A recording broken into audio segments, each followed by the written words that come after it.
Welcome to The Explainer. We're about to dive deep into a story that almost everyone thinks they know, but almost everyone gets wrong.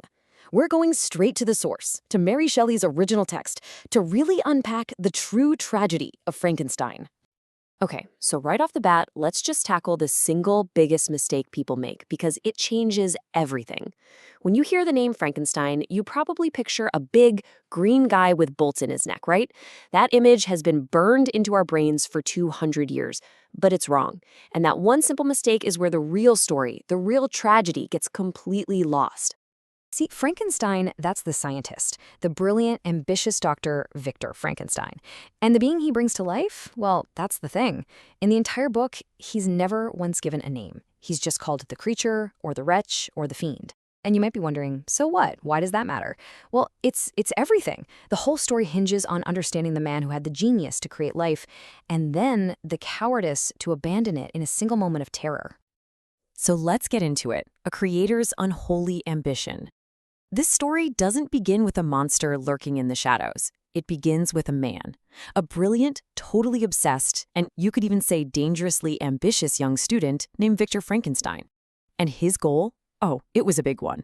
He wanted to break the ultimate law of nature. He wanted to play God.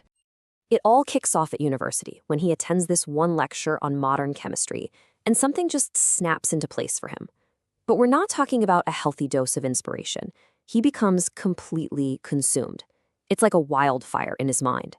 He doesn't look at the great scientists who came before him as people to learn from. No.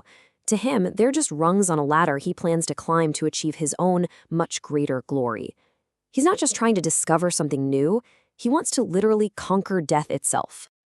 And this quote, this tells you everything you need to know about what's really driving him. This isn't about helping humanity. It's not about the pure love of scientific discovery. This is pure, uncut narcissism. He's literally fantasizing about being worshipped.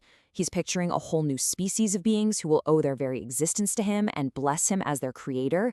This is all about ego. It's all about power.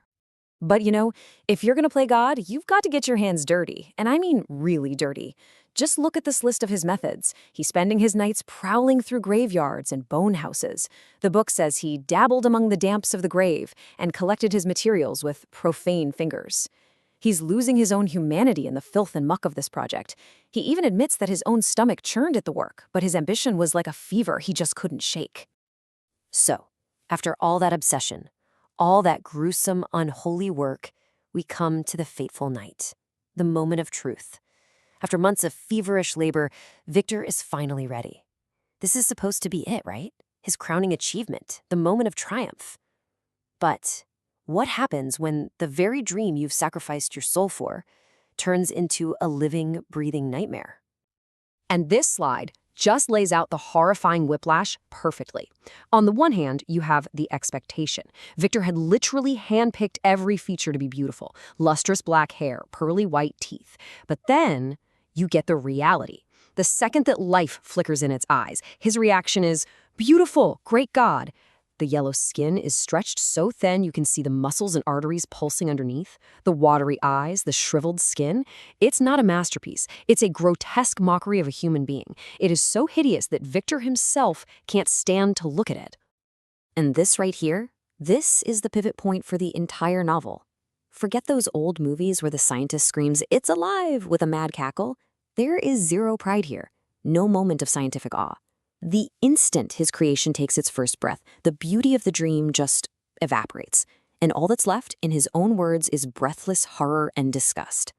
The dream that fueled him for so long becomes his personal hell in a single heartbeat. So what's his first fatherly act? He runs. He literally bolts from the room and leaves this newborn, 8-foot-tall being all alone in his apartment. This single act of cowardice, this is the original sin of the story. This is the true birth of the tragedy. All the death, all the suffering, all the horror that comes later, it all starts right here, in this one moment of abandonment. And now, the novel does something absolutely brilliant. It flips the script. We leave Victor in his terror, and we start seeing the world through the eyes of the creature. And this is the biggest surprise of the entire book. He isn't a monster. Not at first. He's born an innocent, confused, sensitive, and incredibly intelligent. He's just completely and utterly alone. Out there in the wilderness, the creature is basically like a child, learning everything from scratch. He discovers fire and quickly learns it provides both warmth and pain. He eventually finds a little shed next to a cottage and begins to secretly watch the family that lives there. And they become his whole world. Through them, he learns about language, about music, about love and kindness, and he's a remarkably fast learner, so fast that he eventually teaches himself to read. But here's the heartbreaking irony. His growing intelligence only brings him more pain. The more he learns about human connection, about families and friendship, the more crushingly aware he becomes of how alone he is. He has no name, no history, no one else like him in the entire world. And this one simple question, what was I, becomes a constant source of agony. And then he finds the devastating answer in the worst possible way. In the pocket of a coat he took from Victor's lab, he finds his creator's journal, and he reads the whole story of his own accursed origin. He learns that the man who made him found him odious and loathsome from the second he came to life. I mean, just try to imagine that, reading the words of your own parent describing the moment you were born with nothing but disgust and horror. He also reads the book Paradise Lost, and he desperately tries to see himself in Adam, the first man.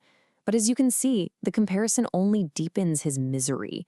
Adam was created perfect, cherished by God. The creature sees himself as a filthy type, wretched and hated by his own creator. And then he has this awful realization. In this story, he's not Adam, he's Satan. He's the fallen angel, cast out and filled with an envy he can't control. But even after all of this, believe it or not, he still has hope. He tries to connect with that family he'd been watching, revealing himself to the blind old father. But the others return, beat him, and flee in terror. Then, in one final, desperate act of goodness, he saves a young girl from drowning in a river, and her father, thinking he's attacking her, shoots him. And that's it. That's the breaking point. Every single attempt he makes at kindness is met with violence. His innocent heart finally shatters, and it's replaced by what he calls a hellish rage and a vow of vengeance. So this brings us to the price of abandonment. This is it, the inevitable collision. The creature, now completely transformed by rage and sorrow, seeks out the one person he holds responsible for his entire miserable existence, his creator. And their confrontation unleashes a devastating cycle of revenge that's going to destroy them both. When they finally meet on a remote glacier, the creature's accusation is absolutely chilling. He doesn't blame Victor for making him. He blames Victor for making him and then casting him out. He basically says, "You gave me a mind that can think and heart that can feel, and then you trapped me in a body that guaranteed I would only ever be met with hatred and horror." And that really gets to the absolute core of the tragedy. The creature wasn't born evil. His rage, his murders, they are the direct result of complete isolation and relentless cruelty. It's the ultimate case of nurture, or rather a total lack of it, creating a monster.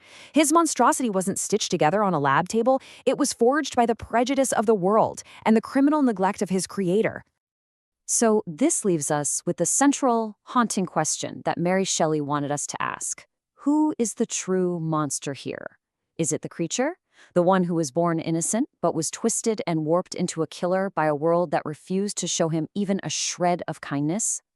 Or is the true monster Victor Frankenstein, the brilliant man whose ego was so massive he had to play God, but who was such a coward that the moment he succeeded, he ran away, refusing to take any responsibility for the life he'd made, and in doing so unleashed all of this suffering on the world?